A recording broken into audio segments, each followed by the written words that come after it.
Bonjour à toutes et à tous.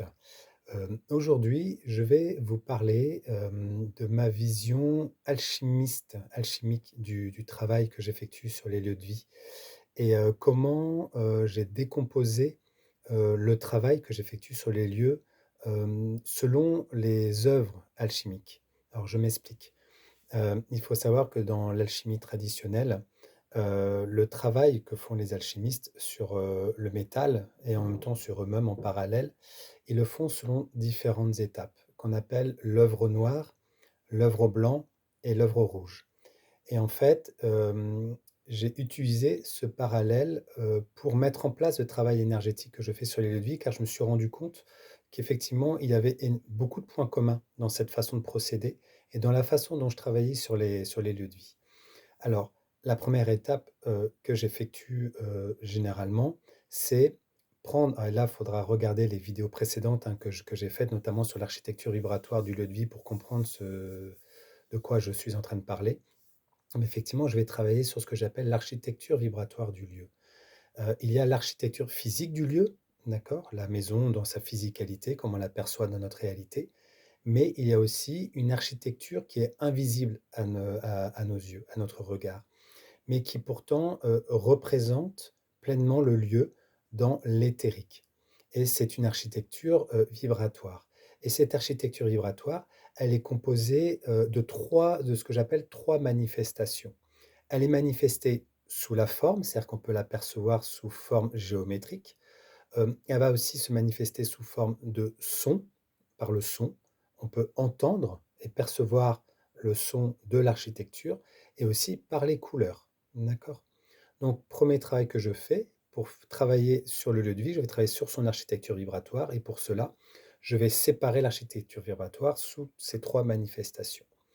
Et du coup, ce que je vais faire, c'est que je vais entamer un travail de nettoyage de toutes les énergies qui impactent, négativement le lieu et qui le sclérosent. Et généralement, c'est un nettoyage, notamment de mémoire et d'émotions. Et dans l'alchimie, c'est ce qu'on appelle l'œuvre noire.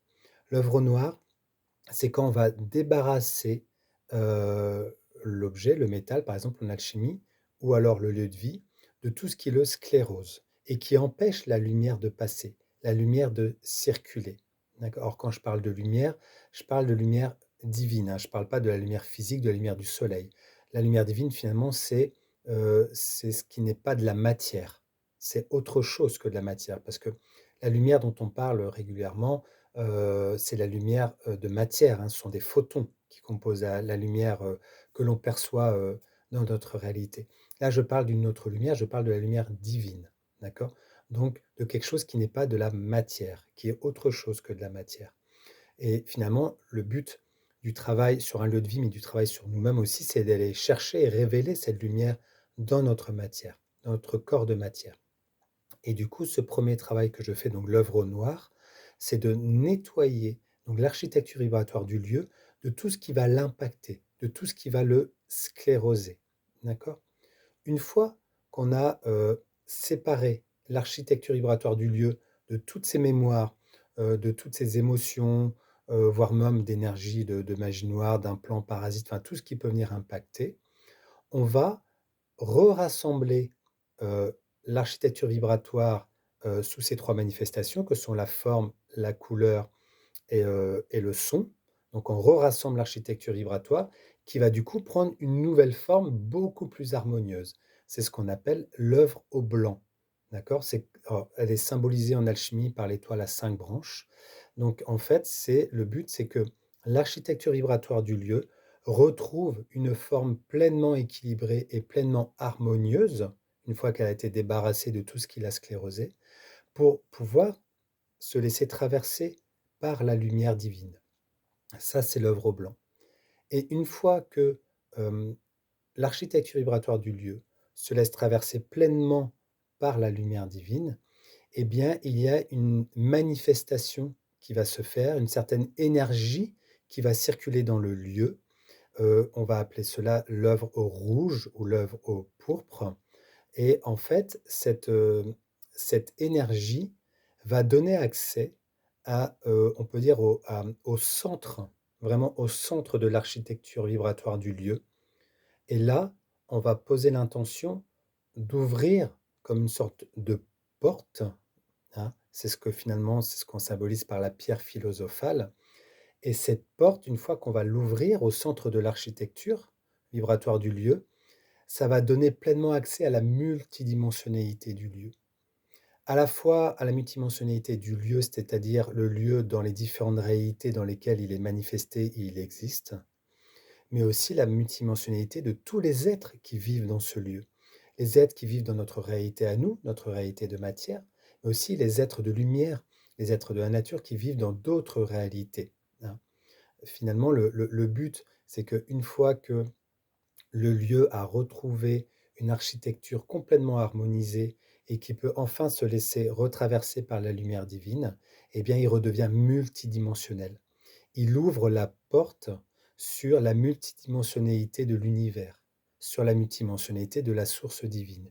Et à ce moment-là, eh bien, on a accès à l'ensemble de notre multidimensionnalité, à l'ensemble de nos extensions de conscience, et le lieu également.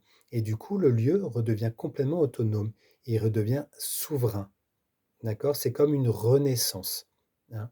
C'est le Christ qui renaît de nouveau et qui se manifeste dans le lieu, l'énergie christique, hein. Et à ce moment-là, une fois qu'il y a cette, renaissance du lieu, eh bien là, le lieu va pouvoir redevenir d'une part complètement autonome, en ressourcement énergétique parce que du coup le lieu va pouvoir aller se connecter où il a besoin pour se ressourcer en énergie, mais également aussi tous les êtres qui vivent en ce lieu vont pouvoir aussi se connecter à toutes les énergies dont ils ont besoin et des êtres qui peuvent venir éventuellement de l'extérieur du lieu vont pouvoir passer par votre lieu de vie pour aussi pouvoir se ressourcer. Et à ce moment-là, à partir du moment où les œuvres alchimiques se sont mises en place, eh bien le lieu peut devenir un lieu de ressourcement, un lieu de soins, de guérison. On peut mettre en place des pouponnières pour les êtres de lumière de la nature, des nurseries, aussi des pouponnières, draconiques, des nurseries draconiques. On peut effectivement avoir des portails qui vont permettre, à des êtres de pouvoir passer par notre lieu pour se rendre d'un endroit à un autre en toute sécurité et du coup, le lieu va redevenir un lieu ressource aussi pour la terre-mère et les environs. Parce que le but, comme je vous en ai parlé dans les premières vidéos, c'est que notre lieu de vie redevienne un point de ressourcement pour la terre-mère et aussi pour les lieux sacrés qui sont saturés et qui fatiguent. Du coup, voilà le but finalement, la finalité de ce chemin, pardon, un peu, alchimiste, c'est d'arriver à, à cette ouverture de votre lieu de vie, mais aussi votre propre ouverture à vous, hein, en parallèle, hein. C'est-à-dire, c'est comme l'alchimie, hein. En parallèle, l'alchimiste, quand il travaille sur la pierre ou sur le métal, en parallèle, il travaille sur lui, hein, c'est ce qu'on appelle la voie royale. Eh bien, nous, au fur et à mesure qu'on travaille sur notre lieu de vie, on travaille sur nous-mêmes aussi.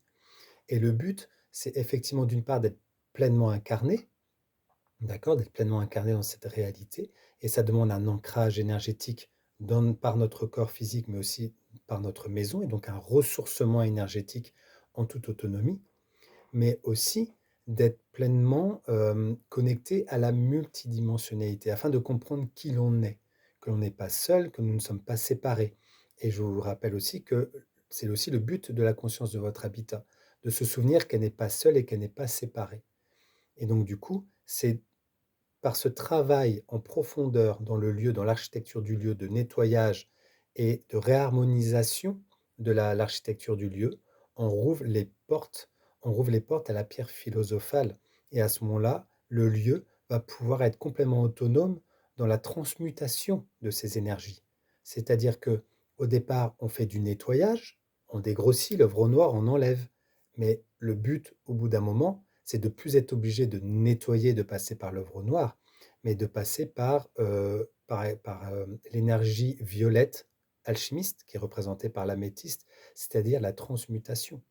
C'est-à-dire que le lieu de vie et vous-même, le but, c'est qu'à un moment donné, tout type d'énergie qui vient à vous, tout, type d'émotion, tout type de mémoire qui vient se déposer, soit automatiquement transmuté par la lumière divine et à ce moment-là, votre lieu de vie et vous-même, vous devenez pleinement autonome énergétiquement, d'accord? Vous êtes en capacité de prendre soin de vous et de prendre soin de votre habitation en toute autonomie et de vous maintenir connecté à la multidimensionnalité de notre univers et de nous rappeler qui l'on est et de pouvoir recevoir des enseignements de certaines extensions de conscience, mais aussi d'aider certaines de nos extensions de conscience à travers notre lieu de vie. Que notre lieu de vie finalement devienne un temple de lumière.